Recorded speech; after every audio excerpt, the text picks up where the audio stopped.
Hi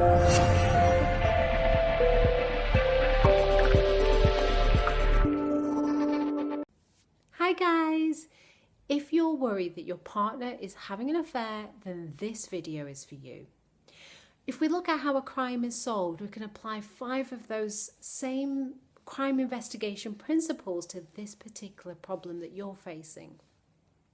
So tip 1 is, just as the police interrogate their suspect and watch out for normal and abnormal body language and communication from their suspect, you can do the same.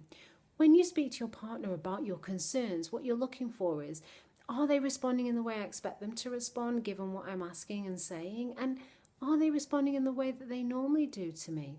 You know your partner at the end of the day. You know if they're normally very open and forthcoming with information, if they suddenly become very closed and cagey. You know if they're normally very reassuring and they're suddenly not being at a time when you totally would expect them to be reassuring. So remember that when it comes to verbal and non-verbal communication and that discussion with your partner, it's not just about what they are saying and what they're not saying. It's also about what their body language is showing and what it's not showing that you'd expect it to show. Tip 2 is, if there is a particular evening that you're suspicious about and you're questioning your partner's whereabouts, how realistic is that story given what you know about your partner? The police would do the same. They would check out their suspect's alibi and see how reasonable it sounded. And you can do that based on your information and your knowledge of them, their social circle, their lifestyle, their commitments, their hobbies. Does the story they gave you really make sense?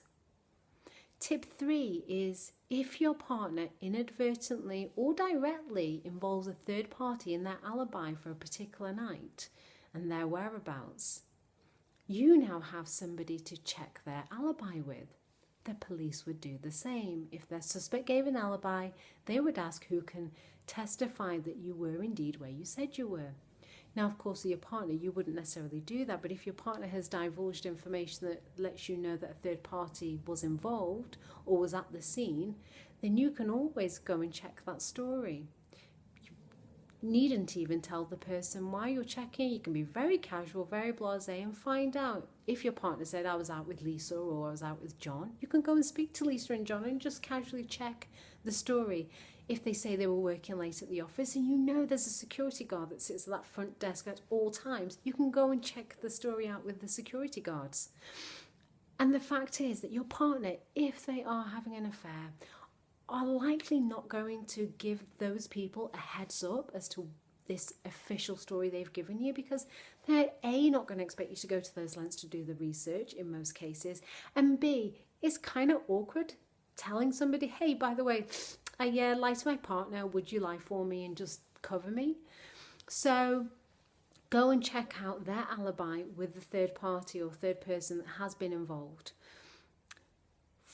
Tip 4 is, have a look if there's anything peculiar or odd in their possessions. So if suddenly a romantic gift has turned up in their house or in their car or in their coat pocket and you didn't give it to them, and it really does look like it's had a lot of effort and thought put into it, if your partner explains it with something like, oh yeah, Jeff just gave it as a joke present, and you look at that gift and you think, yeah, it doesn't look like a joke present, it looks like some real care and effort has gone into it, then again, that's something that will raise an alarm bell for you.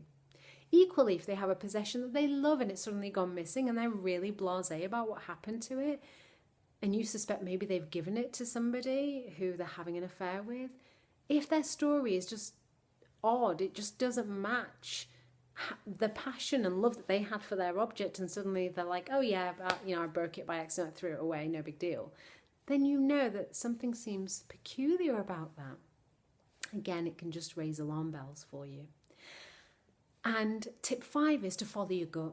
When police are investigating a crime scene or interrogating a person or checking out the alibi or listening to their story, anything like that, they will trust their gut, and you can do the same. It's just about paying attention to those sensations within your body that give you a sense of tension or tightness or sickness when you're thinking about what your partner has said to you or when you are actually having a conversation with them about your concerns. If any of those things make you feel a certain form of tension or tightness or sickness in your chest, throat, stomach, back, neck, shoulders, anything like that, that's often a sign that something isn't quite right. So even if you can't put your finger on it there and then, still pay attention to it. So use those 5 tips to help you. Hope that helps. Speak to you soon. Bye.